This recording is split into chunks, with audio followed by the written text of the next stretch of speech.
4-year-old street urchin sees millionaire get beaten with a shovel, but she picks up the shovel and does this. Comment what you think will happen and subscribe to my channel to support my work.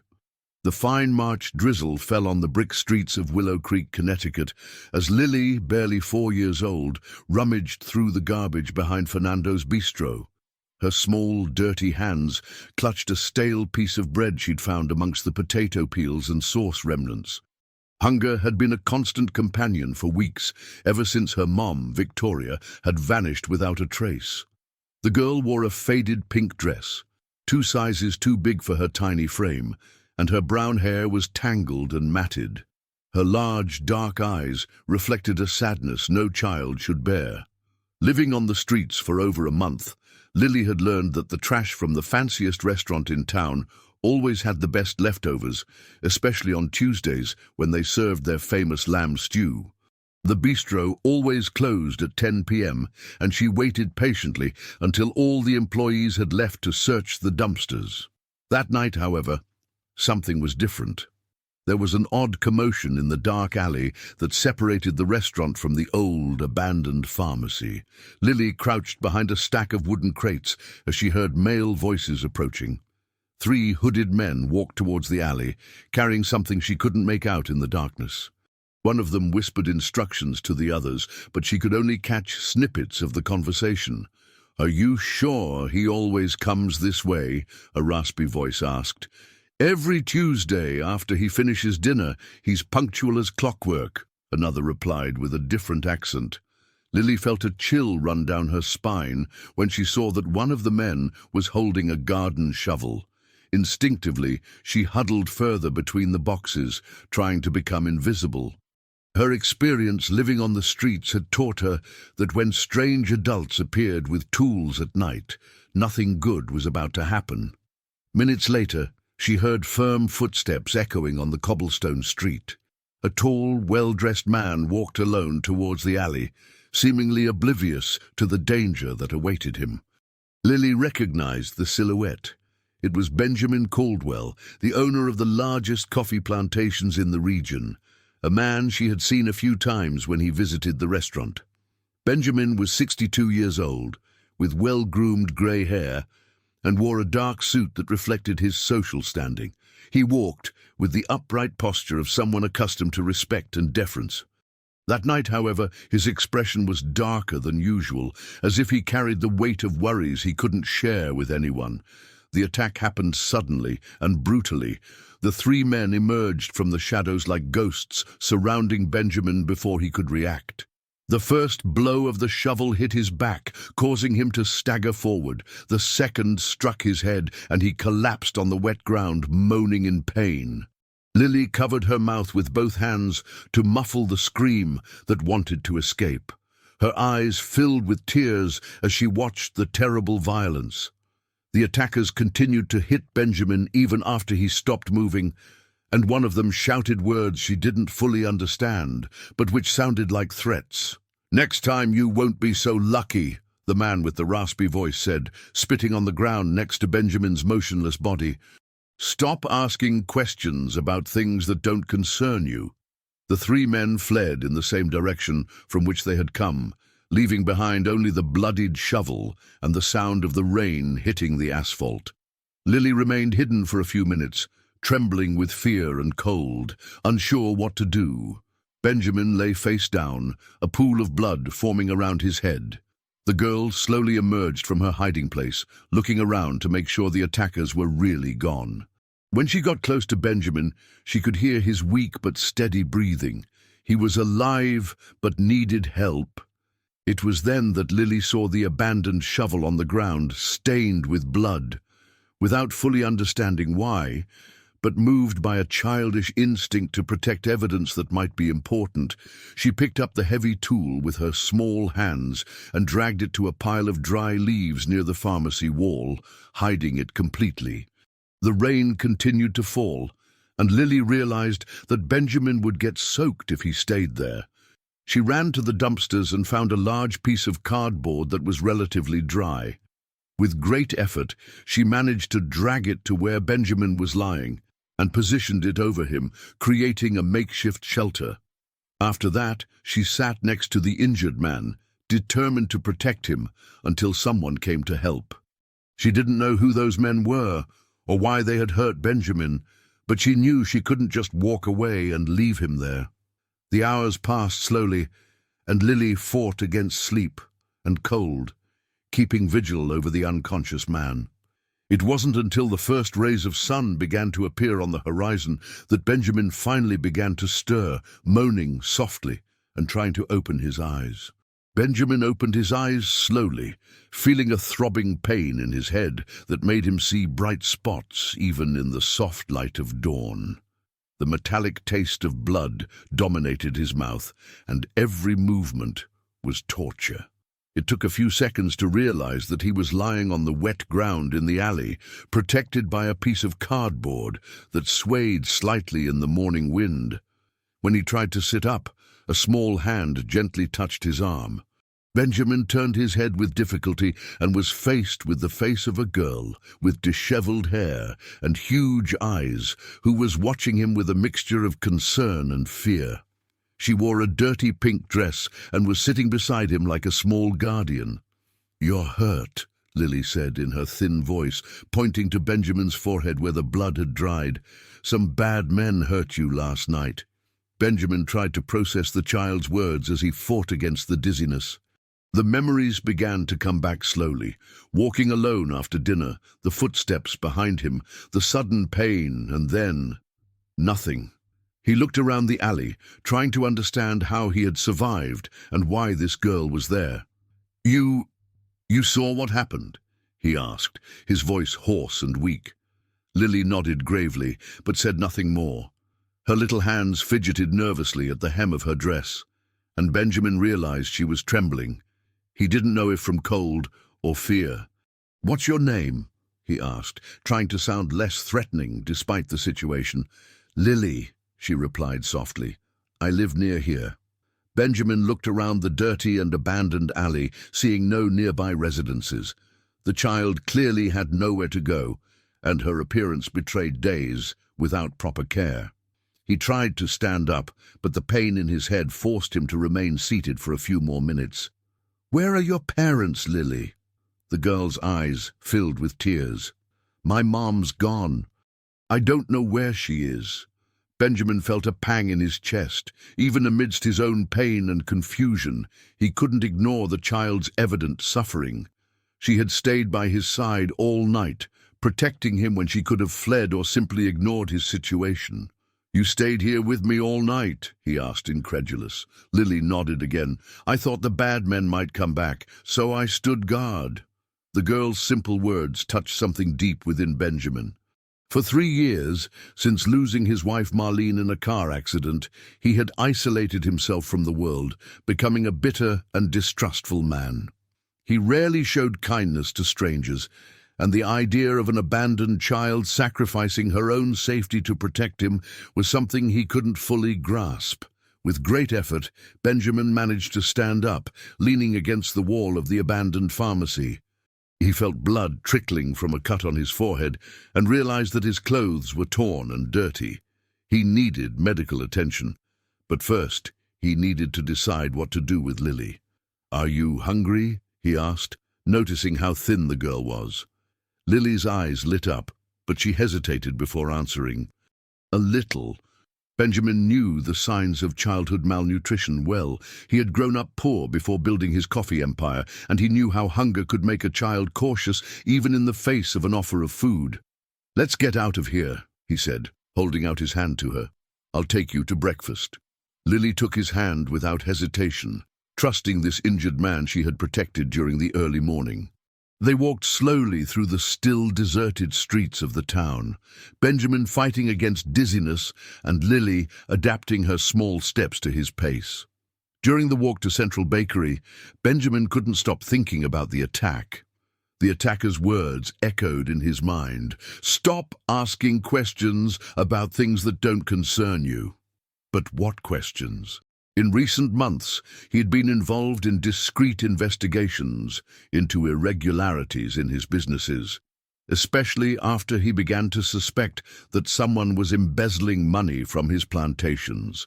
His main suspicion fell on Arnold Sykes, his accountant for over 15 years, who had recently begun to display a lifestyle incompatible with his salary. But there was also his daughter, Isabella, who in recent years had been increasingly pressuring him to retire and pass control of the business to her. "Mister?" Lily's voice brought him back to the present. "Are you okay?" Benjamin realized that he had stopped walking and was standing in the middle of the sidewalk, lost in thought. "I am, little one. Just thinking."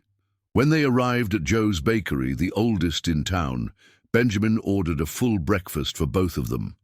Lily ate with an appetite that confirmed his suspicions about how long it had been since she had had a proper meal.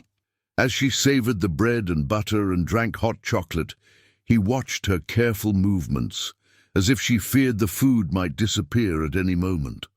"Lily," he said gently, "can you tell me more about the men who attacked me? Were you able to see their faces?" The girl stopped eating and looked at him with wide eyes. For a moment, Benjamin thought she was going to cry, but instead, she shook her head negatively. "They were wearing masks," she said softly. "But I heard them talking." "What did they say?" "Things I didn't really understand. But one of them said a woman's name, Victoria." Benjamin's heart stopped for a second. Victoria was a name he knew well, one of his former employees who had mysteriously disappeared a few months ago after working as a cleaner on one of his rural properties. At the time, he had assumed she had simply found a better job in another town, but now he began to wonder if there was something more sinister behind her disappearance. "Victoria, does that name mean anything to you?" he asked carefully. Lily stopped eating completely, her little hands trembling as she held the cup of chocolate. "Victoria is my mom," she whispered. "She worked on a farm, and then she disappeared. I kept waiting for her to come back, but..." Benjamin felt like the world had stopped around him.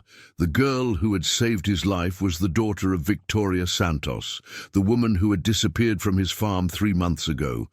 It couldn't be a coincidence that her name had been mentioned by the attackers on the same night that he discovered that Lily was an orphan. "Lily," he said, choosing his words carefully, "would you like to come home with me? I don't think you're safe alone on the street." The girl looked at him with a mixture of hope and distrust. "Why? You don't even know me." "Because you saved me last night," Benjamin replied, "and because maybe I can help you find your mom." At that moment, as he watched Lily's hopeful face light up, Benjamin made a decision that would change both their lives forever. Benjamin Caldwell's mansion stood majestically on the top of the hill that dominated Willow Creek, its white walls contrasting with the intense green of the coffee fields that stretched as far as the eye could see. Lily held Benjamin's hand firmly as they climbed the marble staircase that led to the main entrance, her eyes wide at the grandeur she had never imagined existed. "Is this where you live?" she asked, her voice echoing in the entrance hall, decorated with crystal chandeliers and antique paintings. "It is," Benjamin replied, watching the girl's reaction. "Now it's your home, too." Donna Concepcion, the 65-year-old housekeeper who had taken care of the house for over 2 decades, appeared at the top of the main staircase with an expression of surprise and concern. Her grey hair was tied in a tight bun, and she wore an immaculately clean apron over her dark dress. "Mr. Caldwell, what happened to you? You're all hurt!" she exclaimed, quickly descending the stairs. Her gaze fixed on Lily with curiosity and a hint of suspicion. "And who is this child?" "Conception, this is Lily. She's going to stay with us for a while," Benjamin said, feeling the tension in the air. "I had an accident last night and she helped me." The housekeeper examined Benjamin's injuries with experienced eyes, then turned her attention to Lily. "The girl needs a bath and clean clothes," she said, her voice softening slightly. "And you need to go to the doctor immediately." "First, we'll take care of Lily," Benjamin said. "Prepare the pink room on the 2nd floor. The one that was for children." Conception nodded, understanding the unspoken reference. The pink room had been prepared years ago for a granddaughter that Benjamin and Marlene had hoped to have, but who never came. Since Marlene's passing, no one had stepped into that room. Lily was taken to the bath while Benjamin headed to his office, ignoring Concepcion's recommendations to seek medical attention. He needed to make some urgent calls and check some documents before his daughter Isabella found out about the attack and about Lily. Isabella Caldwell Montenegro was a 35-year-old woman with a degree in business administration who had married a family lawyer from a traditional background and had always shown more interest in her father's fortune than in his well-being. Since Marlene's passing, she had been increasing her visits to the mansion, always accompanied by conversations about the need for Benjamin to rest and pass the administration of the business to younger people. The office phone rang 3 times before Benjamin answered. It was Dr. Frederick Ainsworth, his personal physician and longtime friend. "Benjamin, we received a call saying you were injured. I'm coming over right now," said the doctor's worried voice. "No need, Frederick. It's just a few scratches," Benjamin lied, instinctively touching the cut on his forehead that was still bleeding. "Nonsense. I'll be there in 20 minutes. Before he could protest, the call was ended. Benjamin knew that Concepcion had called the doctor. She always did when he got hurt, even in the most insignificant accidents. While waiting, Benjamin opened the file he kept on former employees and looked for Victoria Santos's record. The 28-year-old woman had worked at the Santa Clara farm for only 6 months before disappearing. Her references were impeccable, and she had always proven to be a dedicated and punctual employee. What intrigued Benjamin the most was the abrupt way she had left.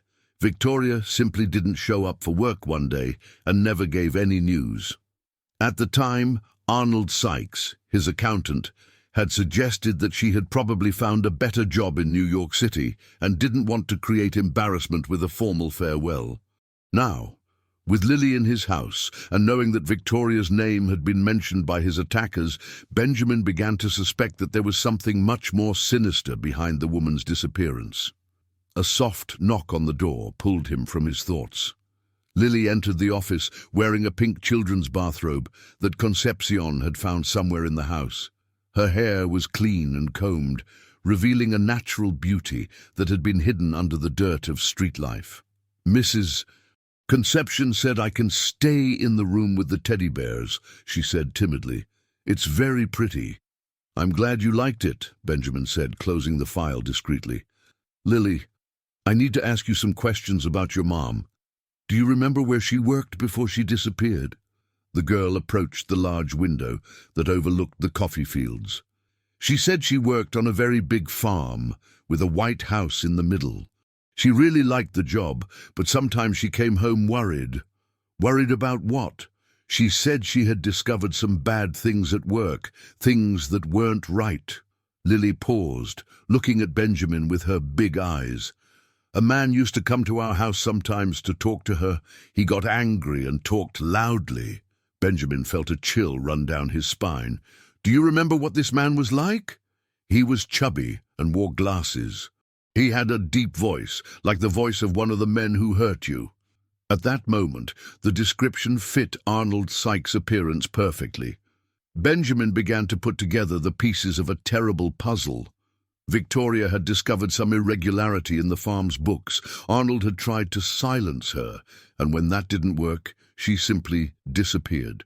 The sound of the doorbell echoed through the house, announcing Dr. Frederick's arrival. Benjamin instructed Lily to stay in the office while he received the doctor, but before he could leave, another familiar voice echoed through the entrance hall. "Dad! What happened? Concepcion called me saying you were hurt."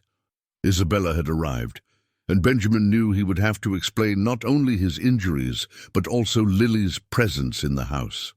His daughter had never shown patience with situations she considered unnecessary complications, and an orphan child would certainly fit into that category. "Stay here, Lily. Don't leave the office until I get back," he said, closing the door behind him. In the entrance hall, Isabella examined Benjamin's injuries with an expression that mixed genuine concern with something that looked like irritation. She wore an expensive pantsuit, and her blonde hair was perfectly styled, even though she had left home in a hurry. "Dad, what the heck happened to you? And don't give me the story that it was a domestic accident, because I can see that these marks aren't from a fall," she said, crossing her arms. Dr. Frederick, a man in his late 50s with a well-groomed grey beard, examined Benjamin's injuries with growing concern. "Benjamin, this was an assault. You need to file a police report." "I'm not going to do any of that," Benjamin said firmly. "It was just a misunderstanding that has already been resolved." "Misunderstanding," Isabella repeated, her voice rising in tone. "Dad, you're getting paranoid. First, you started distrusting all the employees. Now you're being attacked on the street and refusing to seek help. This isn't normal." At that moment, as if fate wanted to complicate the situation even further, Lily opened the office door and appeared in the hall, clearly worried about the shouting she was hearing. The silence that followed was deafening. Isabella looked at the girl as if she were an apparition, then turned her furious gaze back to her father. "And who is this child?" Isabella fixed her icy gaze on Lily, who instinctively hid behind Benjamin's leg. The tension in the mansion's hall was palpable, and Dr. Frederick watched the scene with growing discomfort, realizing that he had arrived in the middle of a complicated family situation. "Dad, I'm waiting for an explanation," Isabella said, her voice laden with an authority that she always tried to exert over Benjamin. "Who is this child, and why is she in our house?" "This is Lily," Benjamin replied calmly, placing a protective hand on the girl's shoulder. "She helped me last night after the incident. She has nowhere to go, so she'll be staying with us for now." "For now?" Isabella gave a dry laugh. "Dad, you can't just bring an unknown child home and think that's going to solve anything. Where are her parents? Why didn't you take her to social services?" Lily cowered even further behind Benjamin, her little hands clutching the fabric of his pants. Dr. Frederick discreetly approached, concerned about the impact of the discussion on the child. "Isabella, lower your voice," Benjamin said firmly. "Lily has been through enough trauma. She doesn't need to witness shouting." "Trauma?" Isabella crossed her arms, her expression hardening. "Dad, you're acting completely irrational. First you show up at home all beat up. Now you bring in an orphan child as if she were an abandoned dog. This isn't normal." Dr. Frederick decided to intervene. "Perhaps it would be better if we continued this conversation in private," he suggested, looking meaningfully at Lily. "Benjamin, you need stitches in this cut on your forehead. Let's go to your room so I can treat you properly. Conception can take care of Lily in the meantime," Benjamin said, calling out to the housekeeper who was watching everything from the top of the staircase. "Of course, Mr. Caldwell," Conception replied, quickly descending. "Come on, honey. I'll show you the backyard garden. There's a pond with goldfish that you'll love." Lily looked at Benjamin uncertainly. "Are you going to be okay?" "I will, little one. It's just Dr. Frederick taking care of my scratches," he said, forcing a smile. "Go with Mrs. Concepcion, then we'll have lunch together." After Lily left with the housekeeper, the atmosphere in the hall changed completely. Isabella turned to her father with all the fury she had been containing. "Dad, this is going too far. You're clearly suffering some kind of mental breakdown.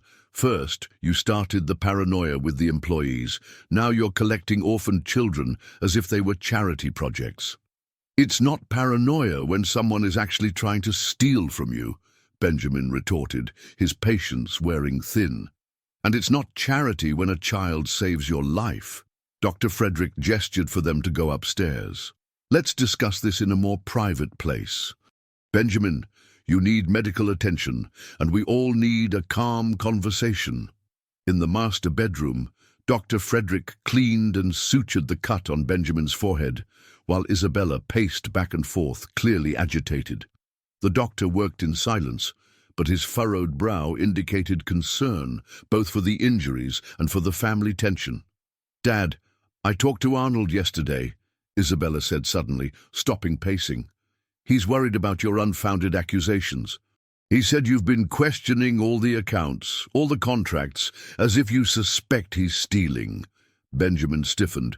You talked to Arnold about our private matters? He's been the family accountant for 15 years. Of course we talk about business. And he told me about your recent obsessions. Dr. Frederick finished the suture and stepped back. Benjamin, these injuries are consistent with assault by a blunt object. You should file a police report.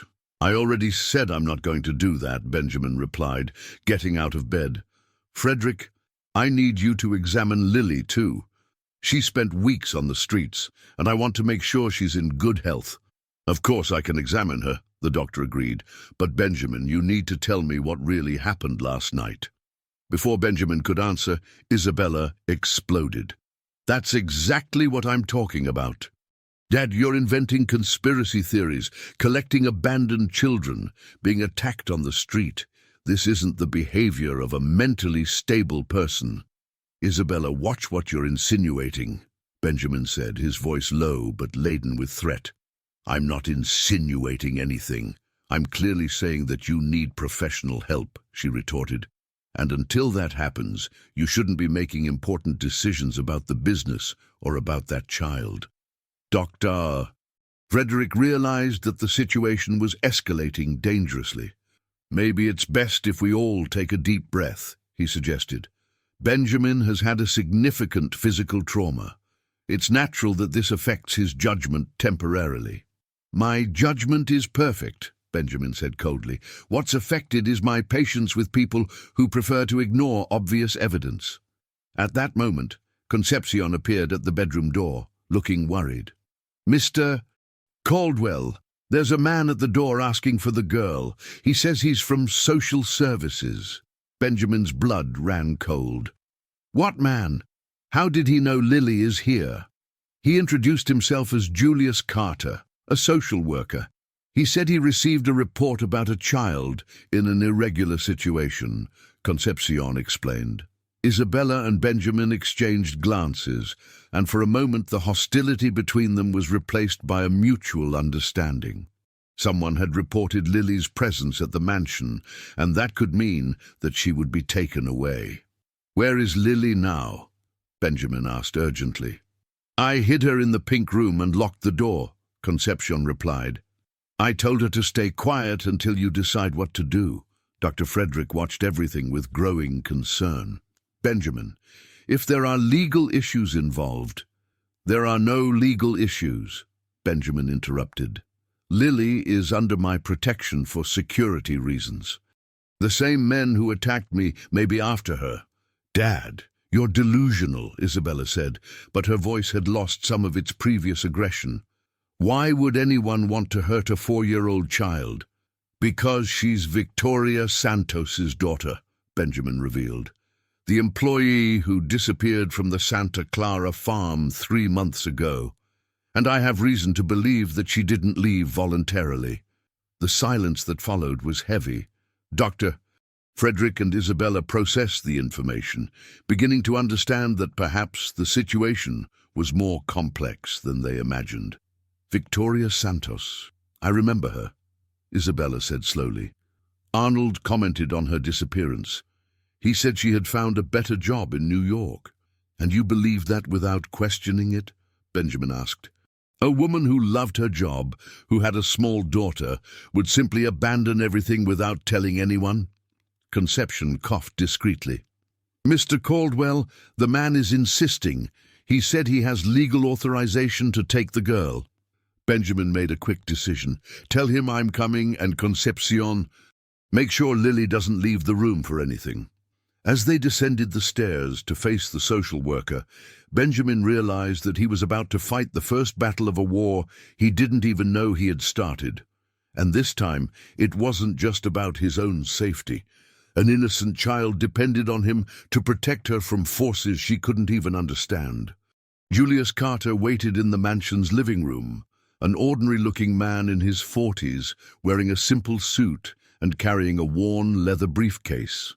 His wire-rimmed glasses reflected the light coming in through the large windows, and he examined the luxurious details of the environment with an expression that mixed discomfort and determination. Benjamin descended the stairs, accompanied by Isabella and Dr. Frederick, trying to maintain a confident posture despite the headache that throbbed where he had gotten the stitches. He knew that the next few minutes would be crucial to keeping Lily safe in his home. "Mr. Caldwell," said Julius, standing up politely. "I'm Julius Carter, from the Department of Social Services of Willow Creek. I received a report about a minor in an irregular situation at this residence." "Report from whom?" Benjamin asked directly, without bothering with formalities. Julius hesitated for a moment. "Anonymous reports are confidential, sir. But I can confirm that there are reports of a child approximately 4 years old living here without proper legal documentation. The child is under my temporary protection," Benjamin said. "There's nothing irregular about that. With all due respect, Mr. Caldwell, but there is," Julius replied, opening his briefcase and taking out some documents. "Any minor without a legal guardian must be referred to the competent services for evaluation. They cannot simply be adopted informally by private citizens." Isabella spoke up for the first time. "Mr. Carter, my father suffered an accident last night. He may not be thinking with complete clarity about the legal implications of his actions." Benjamin shot a warning glance at his daughter, but she continued. "We understand his concern for the child's well-being, but we agree that she should receive proper monitoring from the competent authorities." "Isabella," Benjamin said, his voice full of indignation, "don't speak for me." Dr. Frederick tried to mediate the situation. "Mr. Carter, I am the family's personal physician. I can attest that Mr. Caldwell is in full mental condition, and the child appears to be receiving adequate care." "Doctor, I appreciate your professional opinion," Julius said diplomatically, "but there are protocols that must be followed. I need to see the child and make a preliminary assessment of her condition." Benjamin knew he could no longer postpone the inevitable. "Lily is in her room, resting. She has been through a traumatic experience and is still adjusting." "Traumatic how?" Julius asked, taking out a notepad. "She was living on the streets for weeks. Her mother disappeared a few months ago and the child was abandoned," Benjamin explained, choosing his words carefully. "And how did you find out about this?" "She told me personally." Julius made some notes. "Mr. Caldwell, may I ask what your relationship is with the child's mother?" Benjamin felt the weight of Isabella's gaze on him. "Victoria Santos worked as an employee on one of my rural properties for a few months. And when she disappeared, you didn't find it necessary to report the case to the authorities. At the time, we thought she had moved to another job," Benjamin lied, knowing that Arnold had been the one who suggested that explanation. Julius continued asking questions, and Benjamin realized that the man was building a case against him. Each answer seemed to feed the narrative that he had acted irresponsibly by not seeking official help when he learned of Victoria's disappearance. "I need to see the child now," Julius said finally. "It is my professional duty to assess her physical and emotional condition." Benjamin had no choice. "Conception can take you to her." The housekeeper, who had been listening to everything from the hall, went upstairs accompanied by Julius. Benjamin, Isabella, and Dr. Frederick remained in the room in tense silence, each lost in their own thoughts. "Dad, do you realize this could cause a lot of legal trouble?" Isabella whispered. "If they find out you were withholding information about the girl's mother's disappearance." "I wasn't hiding anything," Benjamin replied. "But now I'm starting to suspect that other people were." 15 minutes later, Julius came down the stairs with a worried expression. Lily followed him, holding Concepcion's hand and looking around with obvious fear. "The child is physically well cared for," Julius reported, "but she shows clear signs of trauma and anxiety. She needs specialized psychological support." I can provide that, Benjamin said immediately. Mr. Caldwell, with all due respect, but you have no legal authority to make those decisions, Julius said firmly. Lily needs to be placed with a foster family while we try to locate relatives or resolve her legal situation. Lily ran to Benjamin and clung to his leg. I don't want to leave. Please don't send me away. Benjamin's heart broke at the sight of the despair in the girl's eyes. Lily, no one is going to send you away. Mr. Caldwell, please don't make this more difficult than it needs to be, Julius said, clearly uncomfortable with the emotional situation. The child will be placed with a family experienced in foster care. She will receive all the necessary attention. What if I start the formal adoption process? Benjamin asked desperately. Julius shook his head. Adoption processes take months, sometimes years. And considering that the child may have living relatives looking for her, what relatives? She's an orphan. We don't know that for sure. We need to do a thorough investigation before any permanent decisions. Dr. Frederick approached Julius. Mr. Carter, as a doctor, I can attest that removing the child from this environment where she feels safe could cause additional trauma. She has just found stability. Doctor, I understand your medical concern, but I have legal obligations that I cannot ignore, Julius replied. The child will be leaving with me today. At that moment, the phone in the living room rang. Concepcion answered, and after a few seconds, turned to Benjamin with a strange expression. Mr. Caldwell, it's Mr. Sykes. He says it's urgent. Benjamin felt a chill. It was too much of a coincidence that his accountant was calling just as the social worker was trying to take Lily away. He picked up the phone with growing suspicion. Benjamin, I heard you're having some trouble, said Arnold's familiar voice on the other end of the line. Maybe it's best if you focus on recovering and let other people resolve. Complicated matters. What complicated matters, Arnold? Well, a child without legal documentation can bring a lot of unnecessary problems. Maybe it's best to let the professionals take care of it. Benjamin looked at Julius, who was organizing his papers, and then at Lily, who was clinging to him desperately. Suddenly, everything made sense. The anonymous report, the social worker's rapid arrival, and now Arnold calling with timely advice. Arnold, Benjamin said slowly, how did you know I was with Lily? There was a long pause on the other end of the line. Well, news spreads fast in a small town. How interesting, Benjamin said, his voice taking on a dangerous tone. Because I haven't told anyone besides the people who are in this house. Another silence. Then Arnold said, Benjamin, you're paranoid. Maybe you should rest a little. You know what, Arnold? I think I will rest. But first, I'm going to make some interesting calls. Benjamin hung up the phone and turned to Julius with renewed determination. Mr. Carter, I just had an important revelation.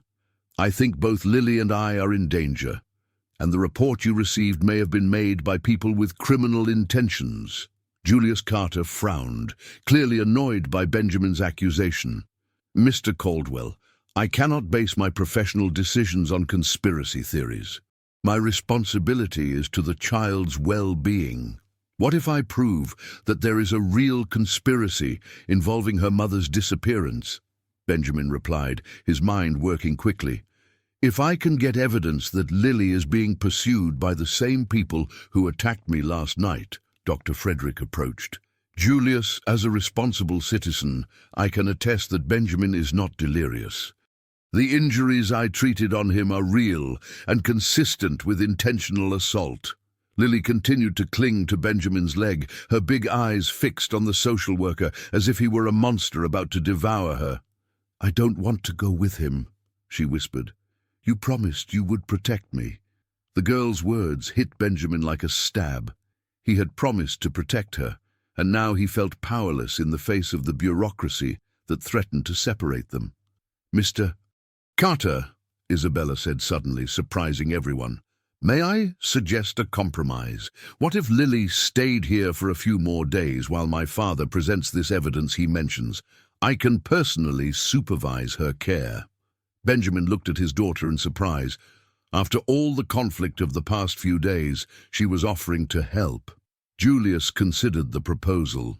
I'm sorry, I didn't catch your name." "Isabella Montenegro.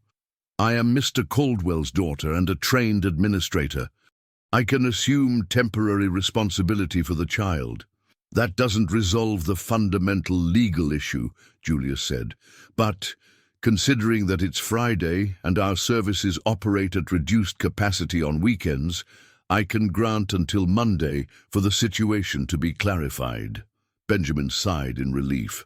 3 days wasn't much, but it was enough time to start his investigation.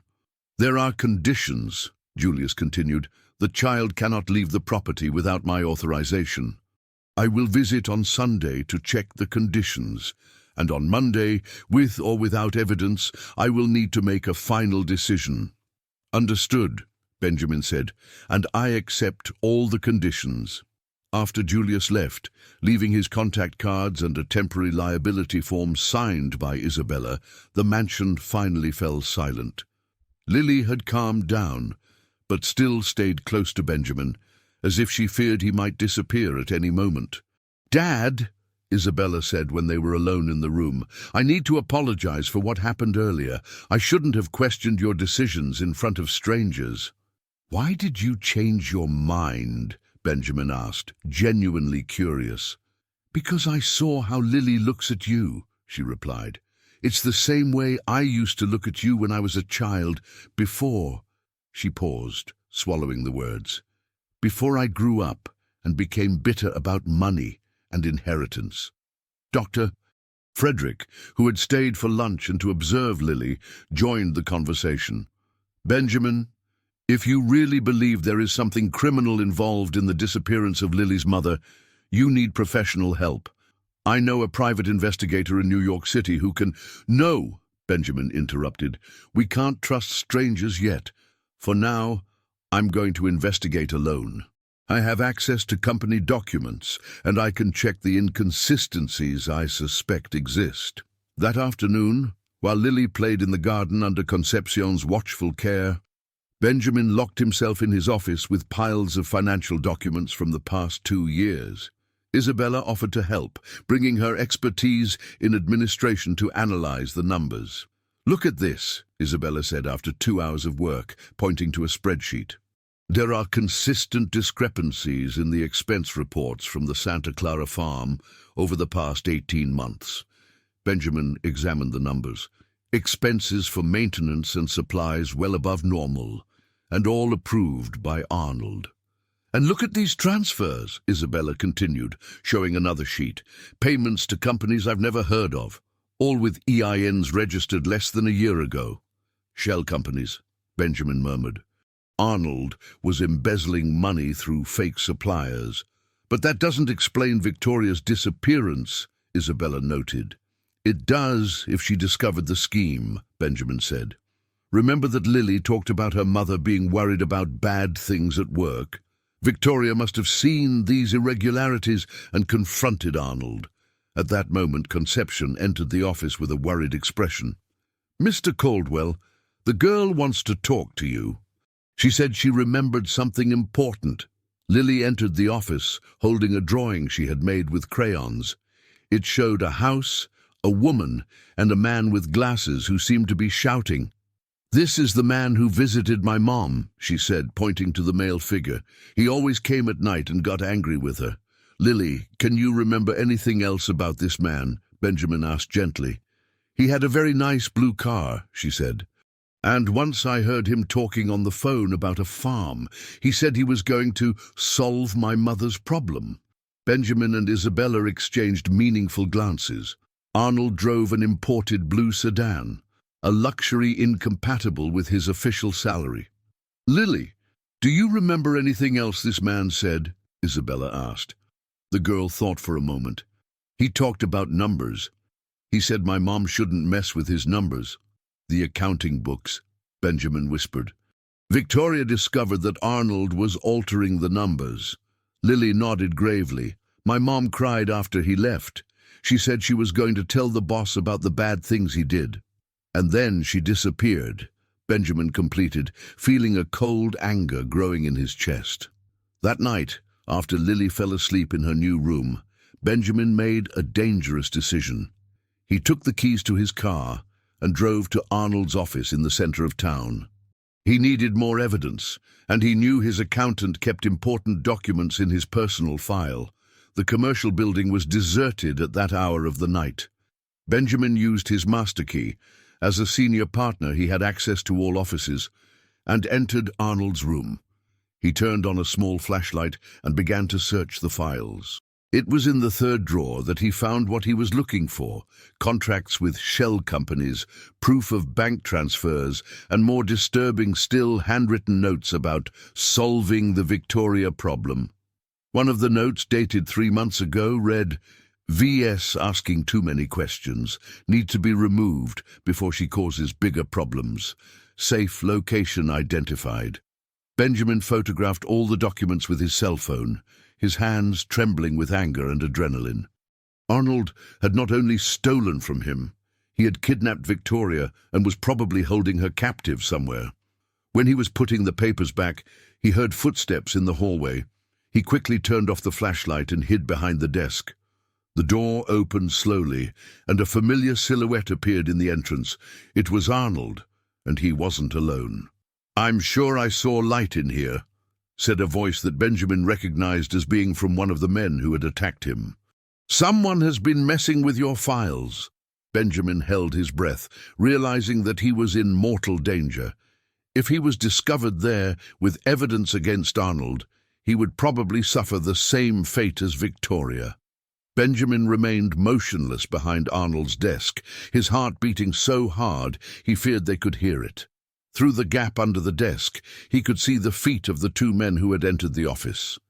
A pair of expensive dress shoes that he recognized as Arnold's, and another pair of black boots that certainly belonged to one of his attackers. "Are you sure you saw light in here?" Arnold asked in a low voice, clearly nervous. "Absolutely," replied the raspy voice that Benjamin remembered from the night of the attack. "Someone has been messing around in here. Look, this drawer wasn't like this when we left earlier." Benjamin cursed silently. In his haste to photograph the documents, he had left one of the drawers slightly open. Now he was cornered, and he knew that if he was discovered, his life would be in immediate danger. "It might have been the cleaning lady," Arnold suggested, but his voice betrayed anxiety. "Sometimes she comes at night to clean." "The cleaning lady doesn't have a key to the files," the other man replied. "And look at this. There are mud tracks near the desk. Men's dress shoe tracks." Benjamin looked down at his own feet and realized with horror that he had left a subtle trail of damp earth from the mansion's garden. He was officially cornered. "Benjamin," Arnold muttered suddenly, a terrible understanding in his voice. "That damn suspicious old man came here." "If he saw the documents," the other man began. "Then we have a very serious problem," Arnold completed. "He already suspects me because of the financial irregularities. If he found evidence about Victoria—" "Where are you keeping her anyway?" asked the man in the boots. "At the abandoned Mendonca property, 20 miles from here. No one goes there for years." Benjamin mentally recorded the information. Victoria was alive and held captive on the old Mendonca farm, a property that had been abandoned after a complicated inheritance dispute. "We need to resolve this tonight," Arnold said. "If Benjamin has evidence, he'll go to the police in the morning." "What about the girl?" asked the other. "The girl is a minor problem. With the father dead, no one will believe the word of a 4-year-old child." A deadly chill ran down Benjamin's spine. They were planning to kill him that very night. "Let's check his house now," Arnold said. "If he's investigating, he must have left evidence in his office too." The 2 men left the office, leaving Benjamin alone in the darkness. He waited 5 long minutes before moving, making sure they were really gone. When he finally emerged from his hiding place, his legs were shaking so badly that he could barely walk. He needed to get home before them and protect Lily. But first, He called Dr. Frederick from his cell phone. "Frederick, I need you to go to my house right now," he said, his voice trembling with adrenaline. "Take Lily and Isabella and take them to a safe place. Don't explain anything to Conception, just say it's a medical emergency." "Benjamin, what's going on?" "I can't explain over the phone. Just trust me and do what I'm asking. Lives depend on it." Benjamin ran to his car and drove through the deserted streets of Willow Creek at a dangerous speed. He constantly looked in the rearview mirror, expecting to see Arnold's blue sedan appear at any moment. He needed to get home, grab the evidence he had collected, and make sure Lily was safe before Arnold's men arrived. When he arrived at the mansion, all the lights were on. Dr. Frederick had arrived first and was in the living room with Isabella and Lily, who was wearing pink pajamas and holding a teddy bear. "Dad, what's going on?" Isabella asked as soon as he entered. "Frederick said it was an emergency." "Arnold isn't just stealing from me," Benjamin said quickly. "He kidnapped Victoria and is holding her prisoner, and tonight they're going to try to kill me." "How do you know that?" asked Dr. Frederick. "Because I heard them planning it. They're coming here now." Lily approached Benjamin, her big eyes full of fear. "Are they going to hurt us?" "They're not going to hurt anyone," Benjamin promised, picking her up. "But we need to get out of here right now." "Where to?" asked Isabella. "To the police station. I have enough evidence to incriminate Arnold and locate Victoria." At that moment, the lights in the mansion suddenly went out. The automatic generator should have kicked in immediately, but nothing happened. Someone had cut the main power and sabotaged the emergency system. "They're already here," Benjamin whispered. Dr. Frederick took out his medical flashlight and illuminated the path to the kitchen. "Let's go out the back," he suggested. But when they reached the kitchen door, they saw flashlight beams moving in the garden. They were surrounded. "Concepcion!" Benjamin called softly. "Where's Concepcion?" "She went to sleep an hour ago," Isabella replied. "Her room is upstairs in the back. She may not have even noticed that the lights went out." A loud knock on the front door echoed through the house. "Benjamin!" shouted Arnold's voice. "We know you're in there. Let's just talk." "Talk about what?" Benjamin shouted back, buying time while he thought of a way to escape. "About the misunderstandings you're having about my work. We can resolve this like gentlemen." Lily clung tighter to Benjamin's neck. "That's the bad man," she whispered, "the one who made my mom cry." Benjamin looked around the dark kitchen, searching for a way out. The mansion had been built in the early 20th century and had several passages and service stairs that might not be known to the invaders. "Isabella, do you remember the secret passage that leads to the basement?" he asked. "The one we used to play in when I was a kid?"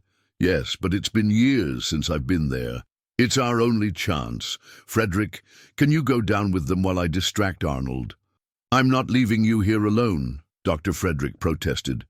"Someone needs to make sure Lily gets safely to the police," Benjamin said. "She's the only real witness to Arnold's crimes." Another knock, louder this time. "Benjamin, don't make this more difficult than it needs to be." "Dad, come with us," Isabella pleaded. "It's not worth risking your life." "It is," Benjamin said, looking at Lily. "This child trusted me to protect her. I won't fail her like I failed her mother." A sound of breaking glass came from the living room. They had broken a window and were entering the house. "Go now!" Benjamin ordered, pushing Isabella towards the disguised pantry door that led to the basement. "Exit through the tunnel that connects to the barn. From there you can reach the road without being seen." Dr. Frederick hesitated. "And you?" "I'll give them what they want. The evidence I collected against Arnold, that should buy you enough time to escape." Lily refused to leave Benjamin's arms. "I don't want to leave you," she cried. "Lily, listen carefully," Benjamin said, looking into her eyes with all the seriousness he could muster. "You're a very brave girl, braver than any adult I know. Now I need you to be brave one more time and go with Aunt Isabella. Are you going to find my mom?" "I am. And when I find her, we're all going to be together again." Heavy footsteps echoed through the main hallway. The men were inside the house and approaching the kitchen. With tears in her eyes, Lily kissed Benjamin's face and allowed Isabella to pick her up. Dr. Frederick guided them through the secret passage, while Benjamin prepared to face the men who had destroyed Victoria's life and now threatened everyone he loved. Benjamin took a deep breath and turned on the kitchen light, deciding to face his enemies head-on instead of hiding in the darkness. Arnold Sykes entered first, followed by two men that Benjamin didn't fully recognize, but knew were the same ones who had attacked him in the alley. The accountant was visibly nervous, sweating despite the cold of the early morning. "Benjamin," Arnold said, trying to maintain a friendly tone that convinced no one. "I'm glad you decided to be reasonable. We can resolve this civilly." "Civilly?" Benjamin replied, staying close to the kitchen counter where he had kept some knives. "Like you resolved things civilly with Victoria?" The mask of cordiality fell from Arnold's face. Victoria was a problem that needed to be controlled. She was asking too many questions, messing with things that weren't her business. Things like the money you were stealing from me for years. One of the men, the one with the raspy voice that Benjamin remembered from the attack, spoke up. "Enough talk. Where are the documents you took from the office?" "What documents?" Benjamin asked, feigning ignorance. "Don't play dumb," Arnold said, his patience running out. "We know you were there. You saw the contracts, the transfers, everything. Where did you hide the evidence?" Benjamin realized he had a small psychological advantage. They needed the documents before getting rid of him, otherwise other people might find them later. "The documents are in a safe place," he lied. "And if something happens to me, they will be automatically delivered to the authorities." "Liar," said the second man, shorter than the first, but with an even more threatening appearance. "You didn't have time to arrange that. You underestimate the power of a desperate man to protect an innocent child," Benjamin replied. Arnold approached him, his face contorted with rage. "Where's the girl, Benjamin? She can also become a problem if she keeps talking about things she thinks she saw. Lily is safe, far away from you." "For how long?" Arnold threatened. "Willow Creek is a small town. There aren't many places to hide." "Long enough for the authorities to be alerted," Benjamin said, realizing he needed to buy more time to allow Isabella and Dr. Frederick to reach the police station with Lily. The man with the raspy voice lost patience. "Enough. We'll look for the documents ourselves." "And if he doesn't want to cooperate?" He pulled a pistol from his waist, pointing it directly at Benjamin. "We have ways to make people talk." Benjamin felt the blood run cold in his veins, but forced himself to remain calm. "If you kill me now, you'll never find the evidence, and Lily will tell everything she knows to anyone who wants to listen." "The girl doesn't know anything important," Arnold said. "She's just a traumatized child." "Oh, doesn't she?" Benjamin said with a dark smile. "Then you don't know that she recognized your voice that night when they attacked me? She heard you threaten her mother several times. She remembers your blue car perfectly and everything you said about solving the Victoria problem." The look of panic that crossed Arnold's face confirmed that Benjamin had hit the mark. The accountant didn't imagine that a 4-year-old child could be such an accurate witness. "This changes everything," the smaller man said to Arnold. "If the girl can identify us, then we have to find her," Arnold completed. "Tonight." "You won't get anywhere near her," Benjamin said with determination. "We'll see," replied the man with the gun. "Mark, go check upstairs. Look for anything that can tell us where they went." The smaller man, apparently named Mark, left the kitchen. Benjamin could hear his heavy footsteps climbing the main staircase and beginning to ransack the rooms. "You know, Benjamin," Arnold said, sitting down in a chair as if he were in his own home, "none of this had to happen. If you weren't so curious, so suspicious, we could have continued our partnership for many years." "Partnership?" Benjamin spat. "You call it a partnership to systematically steal from someone who trusted you?" "I call it redistribution of resources," Arnold said cynically. "You have more money than you can spend. I just redirected a small percentage to someone who knew how to use it better." And Victoria, what crime did she commit besides being honest? Victoria was a stupid idealist, Arnold said, his voice taking on a tone of disdain. She thought she could blackmail me, force me to return the money, and confess everything to you. She didn't understand that she was dealing with something much bigger than her simplistic morality. Where are you keeping her? Arnold smiled. In a place where she has plenty of time to reflect on her choices. Don't worry, she's well cared for now. At that moment, Mark ran down the stairs. The house is empty, he reported. But I found this in the girl's room.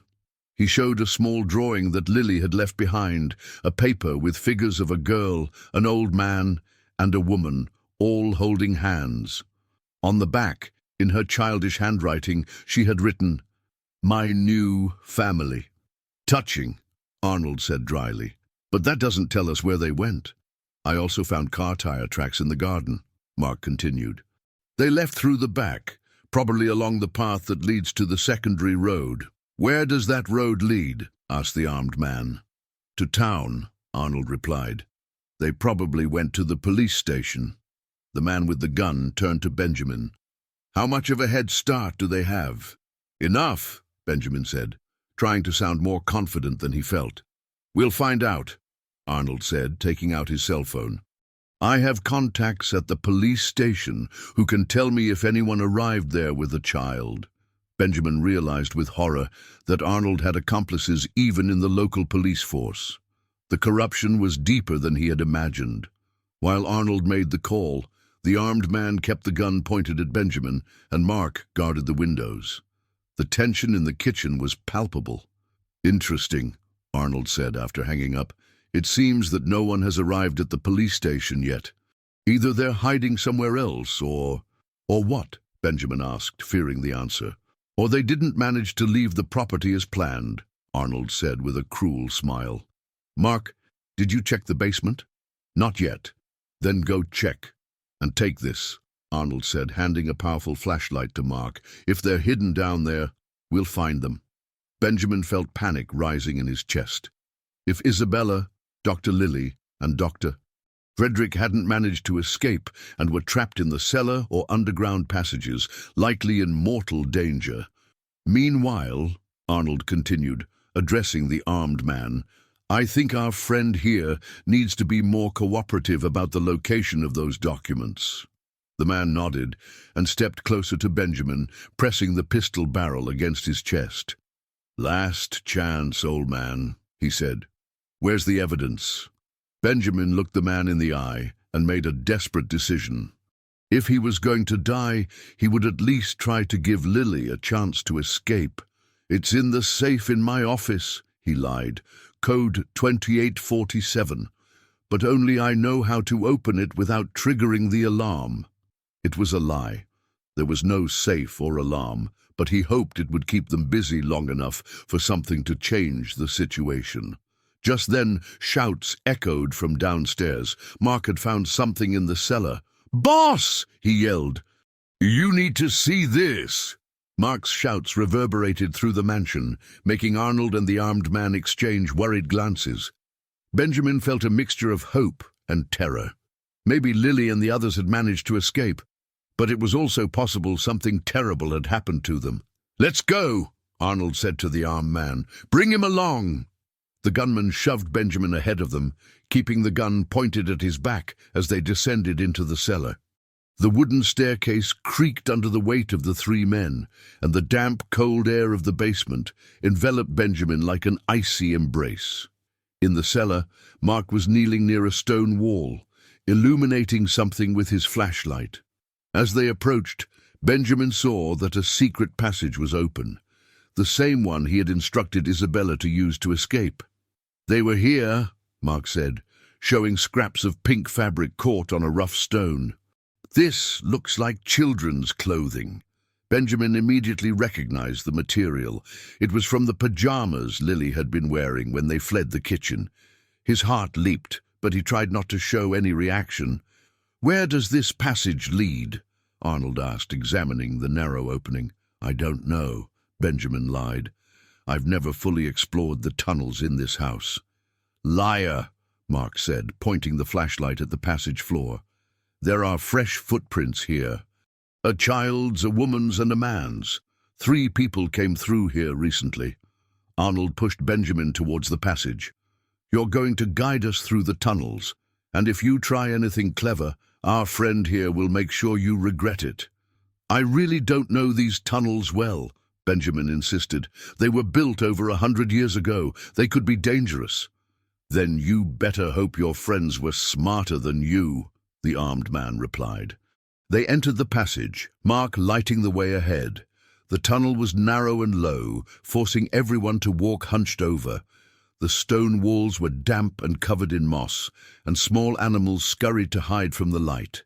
After 10 minutes of walking, they came to a fork in the tunnel. Mark examined the ground carefully. The footprints go to the left, he announced. Where does the left tunnel lead? Arnold asked. Benjamin knew that the left tunnel led to the barn, as he had instructed Isabella, but the right one led to the old wine cellar, which was near the road. If he could confuse them. The left goes to the old wine cellar, he lied. It's a dead end.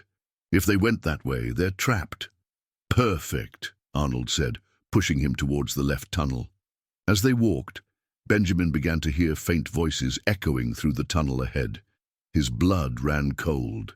Isabella, Doctor, Frederick and Lily really were there, and he had just given away their location to the criminals. Did you hear that? Mark whispered. I heard it, Arnold confirmed. Turn off the flashlights. We'll approach in the dark. Total darkness enveloped the group. Benjamin seized the opportunity to try something desperate. He shoved Mark hard, causing him to stumble and knock into Arnold. In the chaos that followed, he tried to run towards the voices to warn them of the danger. Aunt Isabella, run! They're here! He yelled before feeling something hard hit his head. When he regained consciousness, he was tied up on the tunnel floor, his head throbbing with pain. Mark was holding a flashlight over him, while Arnold spoke nervously on his cell phone. Yes, we found them, Arnold was saying. They're in the barn. Yes, the girl is here too. What do you mean you've changed your mind? I understand. Yes, we can take care of everything tonight. Benjamin realized that Arnold was taking orders from someone else. There was an even more powerful person behind the whole operation. Change of plans, Arnold announced after hanging up. We're taking them all to where Victoria is. The boss wants to settle everything at once. Everyone? The gunman asked. The whole family. Benjamin, the daughter, the doctor, and the girl. That way there's no one left to ask questions later.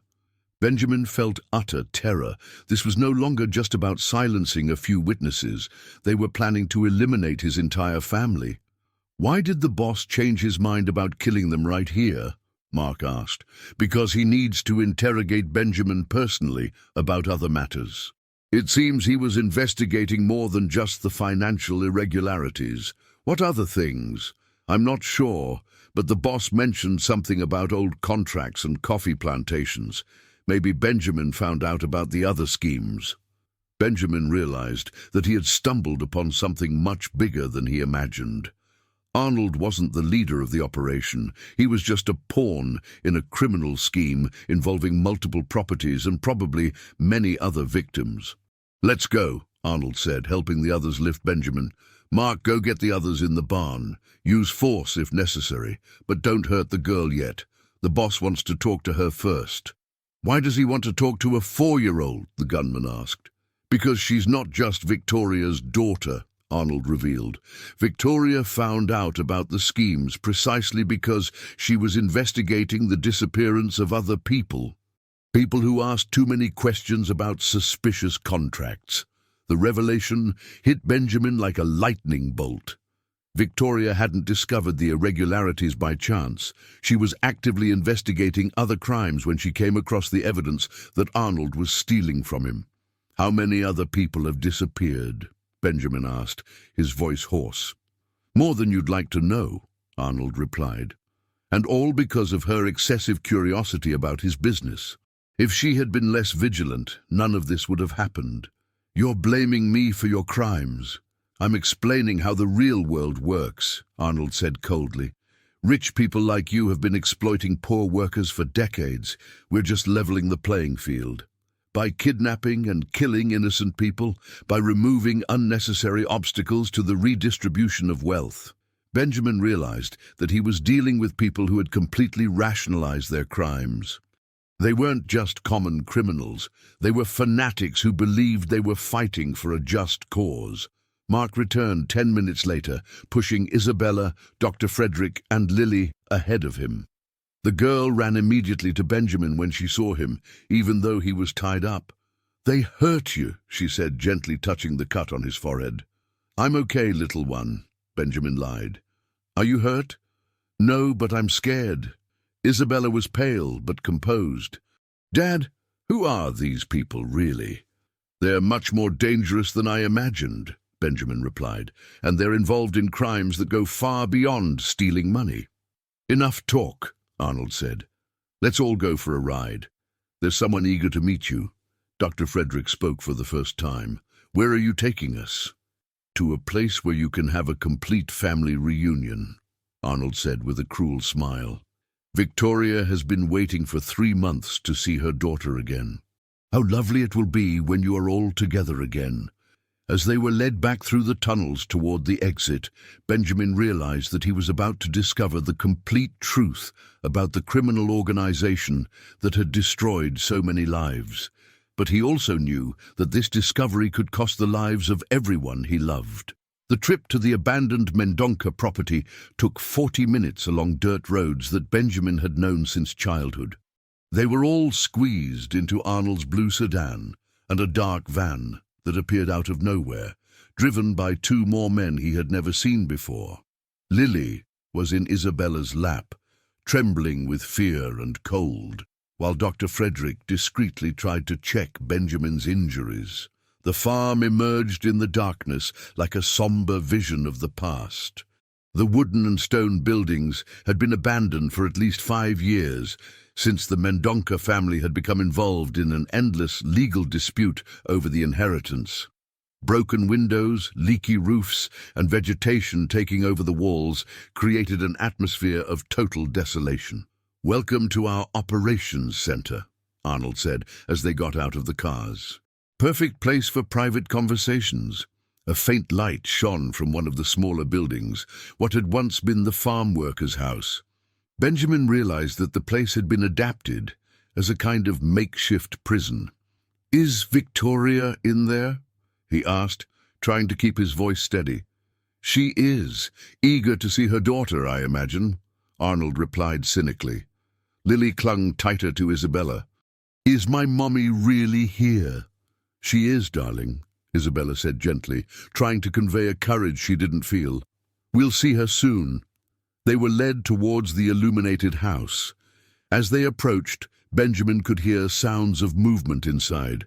His heart raced at the possibility of finally finding out what had happened to Victoria. The door opened before they reached it.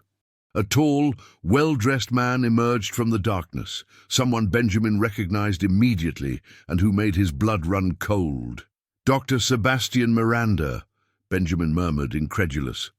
Dr. Sebastian Miranda was one of the most respected men in Willow Creek, Connecticut. A renowned doctor, a well-known philanthropist, an active member of the town council. Benjamin had dined at his house several times and considered him a friend. "Hello, Benjamin," Dr. Sebastian said with a smile that didn't reach his eyes. "I'm sorry our reunion is under these circumstances."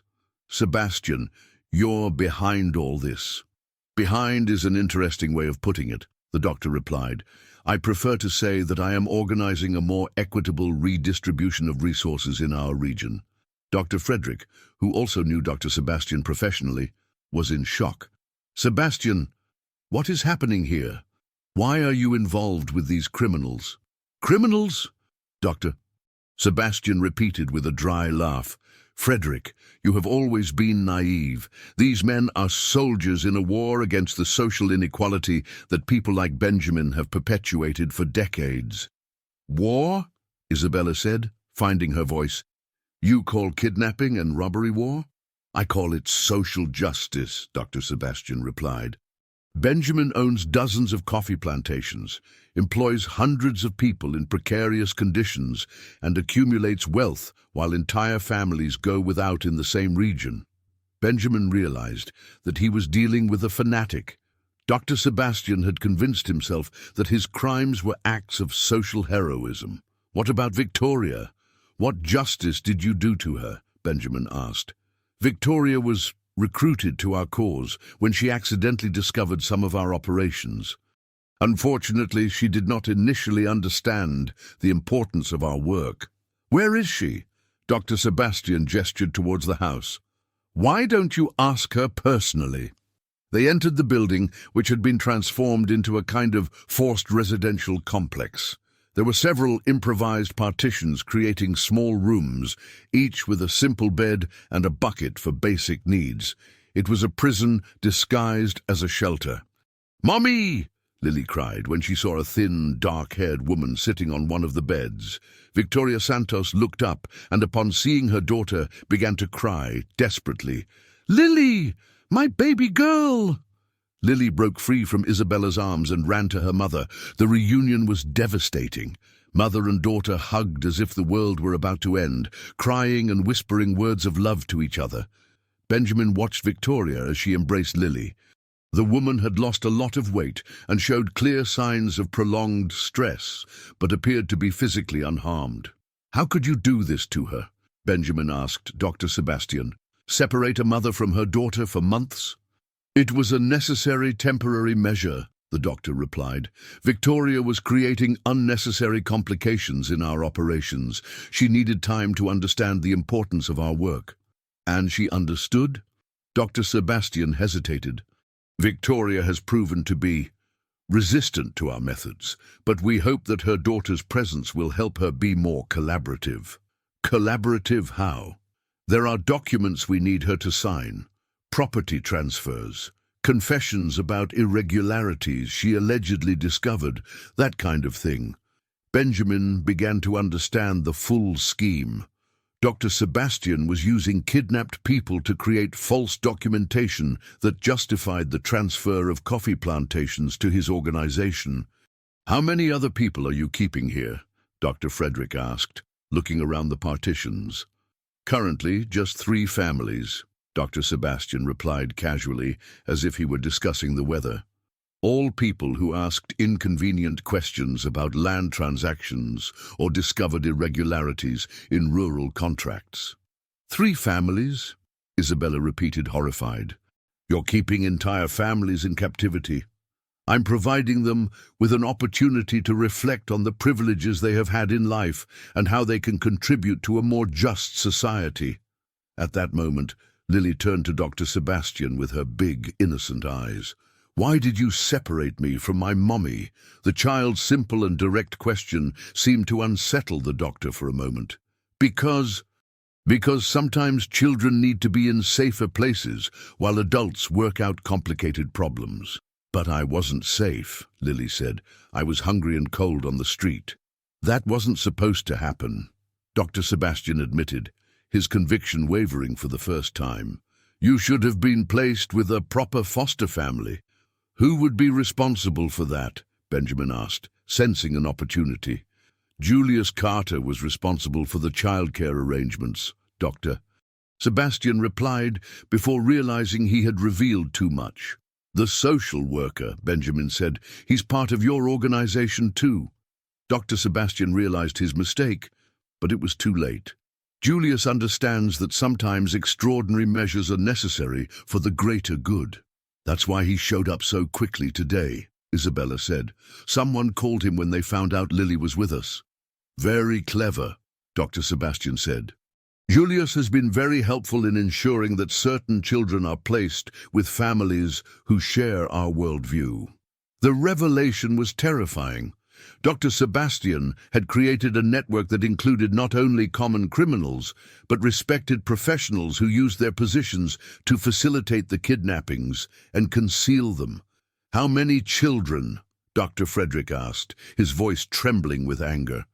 "Only as many as necessary," Dr. Sebastian replied vaguely. At that moment, Victoria rose from the bed where she was embracing Lily.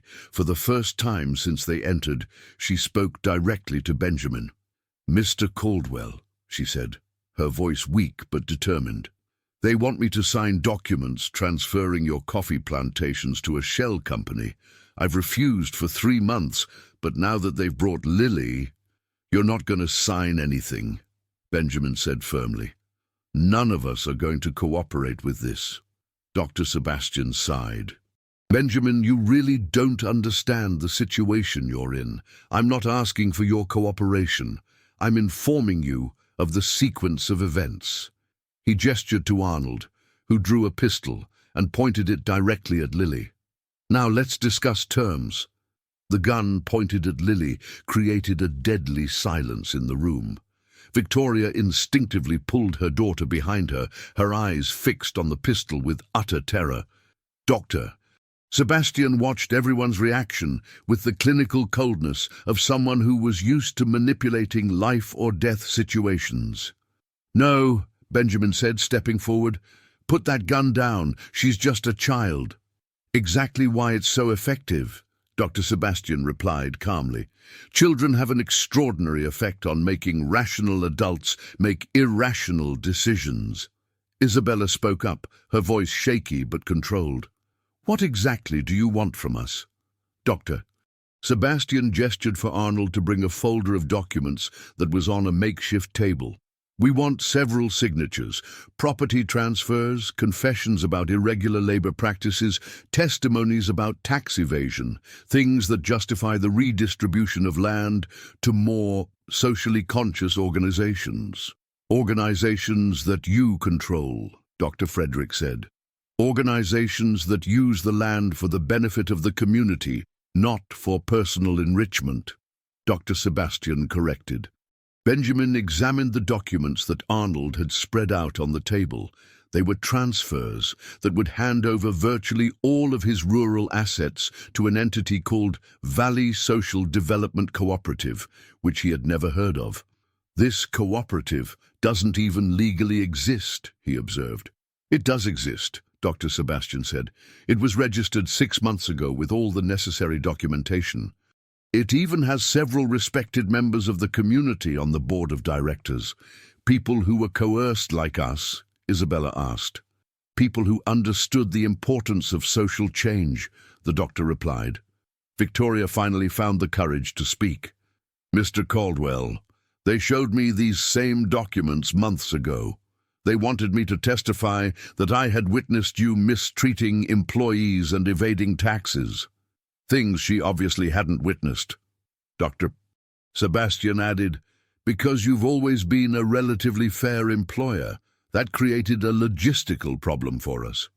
That's why you invented the financial irregularities through Arnold," Benjamin realized, "to create real evidence of crimes. Arnold has been very creative in establishing convincing paper trails," Dr. Sebastian confirmed. "Unfortunately, Victoria discovered the scheme before it was fully implemented." Lily, who had been quiet in her mother's lap, suddenly spoke up. "Why don't you let my mommy go? She didn't do anything wrong." The innocence of the question seemed to bother Dr. Sebastian more than any accusations from the adults. "Because, my dear, sometimes people need to make sacrifices for the greater good." "What greater good?" Lily insisted. "Separating families is bad. It's too complicated for a child to understand," Dr. Sebastian said, clearly uncomfortable. "It is not," Lily retorted with the stubbornness typical of a 4-year-old. "Stealing is wrong. Hurting people is wrong. My mommy taught me that." Victoria hugged her daughter with pride. "She's right, Doctor. What you're doing is simply wrong, no matter how you try to justify it." Dr. Sebastian lost his patience. "Enough philosophy. Benjamin, you're going to sign these documents now, or we'll have to use more persuasive methods."